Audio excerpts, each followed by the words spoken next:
Delicious mutton curry ఇది ఒక high quality protein సోర్స్గా చెప్పుకోవచ్చు. అలానే ఇందులో ఉండే ఐరన్, వైటమిన్ బి వీటన్నిటిని ప్రిజర్వ్ చేసుకుంటూ ఆ న్యూట్రిషన్ మొత్తం కూడా బాడీ అబ్జర్వ్ చేసుకునేలాగా మరికొన్ని హెల్దీ ఇంగ్రీడియంట్స్ని యాడ్ చేసుకుంటూ ఒక హెల్దీ వేలో ప్రతి ఇంగ్రీడియంట్ యొక్క బెనిఫిట్ని మన రెసిపీకి వచ్చేలాగా, ఆ తర్వాత అది మన బాడీకి వచ్చేలాగా ఎలా కుక్ చేసుకోవాలో చెప్తాను. ఎప్పట్లాగా నా ఫేవరెట్ క్వీనీ కుక్వేర్ తీసుకున్నాను. దీనికి 1 స్పూన్ బటర్ యాడ్ చేసుకుని ఈ బటర్కి అవైలబుల్ ఉన్న హోల్ గరం స్పైసెస్ని యాడ్ చేస్తున్నాను.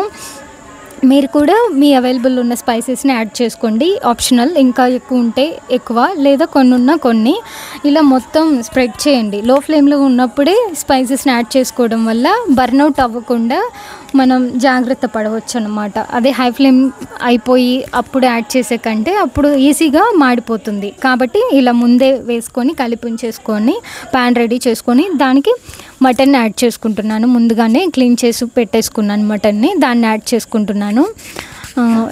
ఎప్పుడైనా నాన్ వెజ్ కుక్ చేసేటప్పుడు ఇనీషియల్ ఫేజ్ని హై ఫ్లేమ్లోనే కుక్ చేయండి, ఎందుకంటే అందులో ఉండేటువంటి బ్యాక్టీరియా చనిపోతుంది, బయట నుంచి తీసుకొస్తాం కదా. సో పసుపు కూడా యాడ్ చేసుకోవడం వల్ల అది ఇంకా బెనిఫిట్ అవుతుంది. బ్యాక్టీరియా చనిపోవడమే కాకుండా మన బాడీలో ఉండే ఇన్ఫ్లమేషన్తో ఫైట్ చేసి ఫ్రీ రాడికల్ స్ట్రెస్ని తగ్గించడానికి ఉపయోగపడుతుంది. సో లిడ్ క్లోజ్ చేసి కుక్ చేయండి.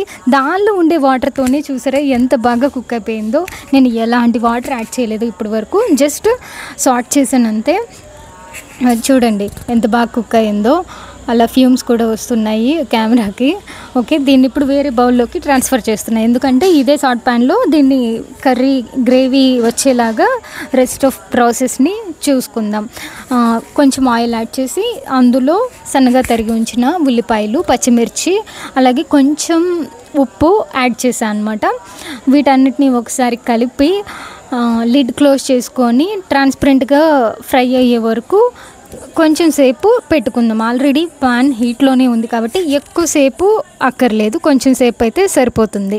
లిడ్ క్లోజ్ చేసి ఈలోపు దానికి కావాల్సిన బేస్ గ్రేవీ కోసం రిమైనింగ్ ఇంగ్రీడియంట్స్తో ఇలా గ్రేవీ పేస్ట్ని రెడీ చేసుకోండి. హంకర్డ్, అలాగే ఆనియన్, గార్లిక్, అలానే గరం మసాలా ఇవన్నీ వేసి ఒకసారి తిప్పేసి పెట్టుకోండి అనమాట. ఇది కూడా పచ్చివాసన రాకుండా ఇంకొకసారి లిడ్ క్లోజ్ చేసి లైట్గా కుక్ అవ్వనిద్దాము. ఇప్పుడు ఇలాగ ఆయిల్ పైకి తేలుతూ ఉంది కదా, సో ఇది నీట్గా కుక్ అయినట్టే. ముందుగా పక్కకి తీసి పెట్టుకున్న మటన్ని ఈ గ్రేవీ కోసం దీనికి యాడ్ చేస్తున్నాము. ఒకసారి ఇది పీసెస్కి పట్టేలాగా మరొకసారి పట్టుకొని మొత్తం కలిపేసి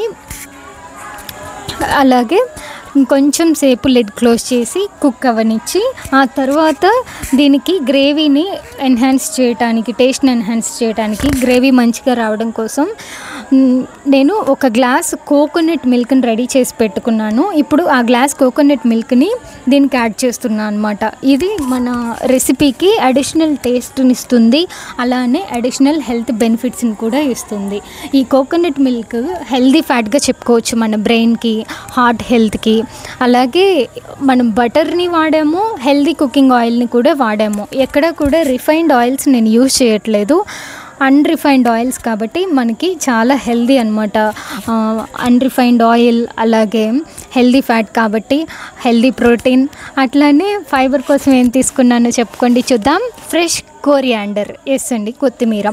సో ఇప్పుడు అన్నీ మైక్రో న్యూట్రియంట్స్ వచ్చేసాయి, బ్యాలెన్స్డ్ రెసిపీ అయిపోతుంది. కొత్తిమీర ఇవన్నీ 90% కుక్ అయ్యాక లాస్ట్లో నేను కొత్తిమీర యాడ్ చేస్తున్నాను. కొత్తిమీర యాడ్ చేసి నేను వెంటనే స్టవ్ కూడా ఆపేస్తున్నా. ఎందుకు అనంటే ద రిమైనింగ్ 10% ఇది అది కుక్ అయిపోతుంది ఆ వేడికి. ఎందుకు అవుతుంది అంటే మనం తీసుకున్న కుక్వేర్ క్వాలిటీ కాబట్టి అది ఆక్టీ టెంపరేచర్ని మెయింటైన్ చేస్తుంది. అంటే ఆక్టీ టెంపరేచర్కి వచ్చాక సర్టెన్ టెంపరేచర్ దగ్గర మనం స్టవ్ ఆపేసుకోవచ్చు, లో ఫ్లేమ్లో కూడా పెట్టుకోవచ్చు. నేనైతే ఆపేసాను, చూసారా, ఆపేసి లిడ్ క్లోజ్ చేసి చాలాసేపు ఉంచాక, అంటే ఒక 10 నిమిషాలు పైగా, అది ఇంకా ఎక్కువసేపు కూడా చాలాసేపు హాట్గానే ఉంచుతుంది. ఎలాంటి హాట్ బాక్స్లోకి సర్వ్ చేయకుండా ఇలా మినిమల్ డెకరేషన్తో using lemon and curry leaves ఇలా సర్వ్ చేస్తున్నాను. నేనంటే మెయింటెనెన్స్ డైట్లో ఉన్నాను కాబట్టి లో జీఐ రైస్తోనే మీన్ వైల్ సైమల్టేనియస్గా కోకోనట్ రైస్ చేశాను కాబట్టి నేను కోకోనట్ రైస్తో సర్వ్ చేసుకుని తిన్నాను. But diet people you avoid the rice. Okay, maintenance diet start చేశాక మీ కోచ్ని అడిగి ఎంత క్వాంటిటీ తీసుకోవాలి, ఎప్పటి నుంచి తీసుకోవాలి అని, అప్పుడు యూ గో ఫర్ లో జిఐ రైస్. అది మీకు లాంగ్ టర్మ్ వెయిట్ సస్టైనబిలిటీ ఇస్తుంది.